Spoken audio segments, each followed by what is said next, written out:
श्री दीपचंद चौधरी महाविद्यालय से मैं आज आपके सामने बीए हमारा जो फर्स्ट सेमेस्टर है, थर्ड सेमेस्टर है, उसमें हमारा टॉपिक है समूह, अंतर समूह संबंध, यानी कि दो समूहों के बीच में या दो लोगों के बीच में जो रिलेशनशिप बॉन्ड होता है। आज हम उसकी बात करेंगे कि दो लोगों या दो समूहों के बीच में रिलेशनशिप कैसे बिल्डअप होता है। ठीक है, तो यहाँ पे कुछ डेफिनेशंस हैं, दो ही है। पहली है शेरेफ की 1966 की।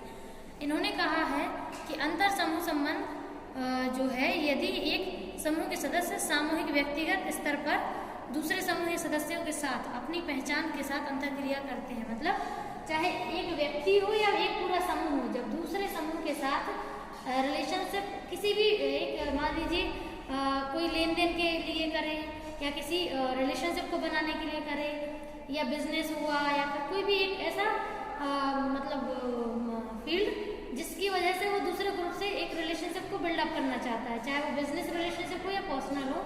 ठीक है, प्रोफेशनल पर्सनल कोई भी क्यों ना हो, तो ये जो हमारा रिलेशनशिप है तो उसको हम कहेंगे अंतर समूह संबंध, यानी कि दो समूहों के बीच में संबंध बनाना। ठीक है, नेक्स्ट है होम की 2013 की डेफिनेशन है। इनका कहना है अंतर समूह संबंध जो है, विभिन्न समूहों के लोग किसी भी प्रकार के कार्यों या प्रतिक्रिया के लिए जब एक दूसरे से जुड़े हुए होते हैं और एक दूसरे से अपना जो भी एक्टिविटी है उसको पूरा करते हैं, अपने गिव एंड टेक वाला रोल प्ले करते हैं और आदान प्रदान वाली कंडीशन रखते हैं, तो वहाँ जो है अंतर समूह के बीच में, यानी कि दो समूह के बीच में संबंध स्थापित हो जाता है। ठीक है, अब हमारा टॉपिक जो है वो है अंतर समूह संबंध के संस्वरूप, यानी कि अंतर समूह संबंध किन किन कारणों से बनता है। तो यहाँ पर कुछ 8 हेडिंग्स हैं।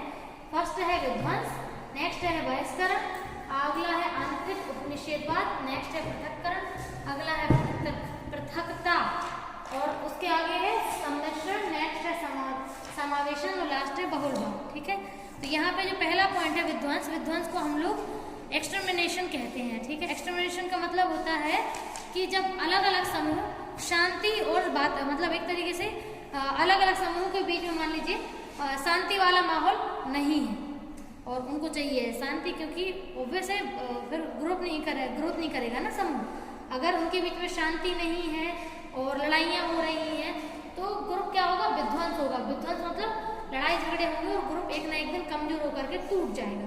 तो जब एक ग्रुप टूटता है तो ये बनी बात है कि दूसरा ग्रुप बनता है। ठीक है, नेक्स्ट है हमारा बहिष्करण। बहिष्करण का मतलब होता है निकालना, यानी कि एक्सक्लूजन बोलते हैं इसको। ठीक है, तो जब दो समूह के बीच में संबंध अच्छे नहीं रहते हैं, ठीक है, या फिर एक समूह दूसरे समूह की उपलब्धियों से खुश ना हो, ठीक है, तो वो पलायन कर जाते हैं, यानी कि वहां से उस समूह से अपने आप को अलग करने की पूरी कोशिश करते हैं और अलग करने के बाद वो एक दूसरे से डिस्टेंस क्रिएट कर लेते हैं, उसको कहते हैं बहिष्करण, यानी कि निकाल देना या अलग हो जाना।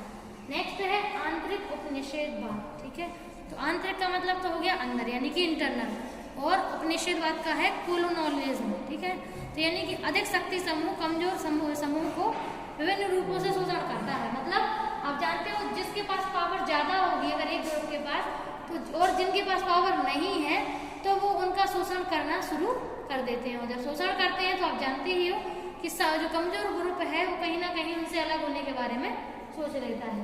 नेक्स्ट है पृथक्करण। पृथक्करण मतलब खुद से ही अलग होने की सोच रहा है, वो ऐसा चाहता, वो समझ चुका है कि अब वो समूह के साथ वर्क नहीं कर पाएगा, ना पर्सनली ना प्रोफेशनली, तो वो खुद को अलग करने की कोशिश करता है। अगला है पृथकता।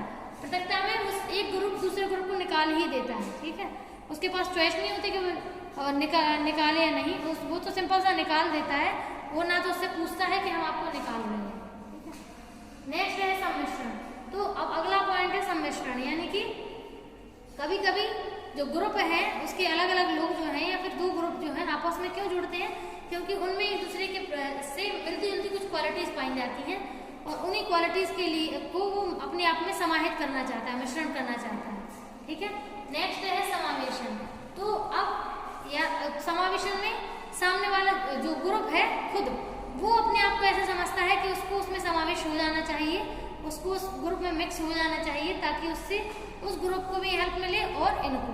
ठीक है, और लास्ट है बहुलवाद। बहुलवाद मतलब जब कई सारे ग्रुप एक साथ एक टारगेट को पूरा करने के लिए एक साथ जुड़ जाते हैं और एक साथ कार्य करने लगते हैं तो वो हमारा कहलाता है बहुलवाद। ठीक है, इसमें अगर कोई डाउट हो तो बता दीजिएगा। Thank you.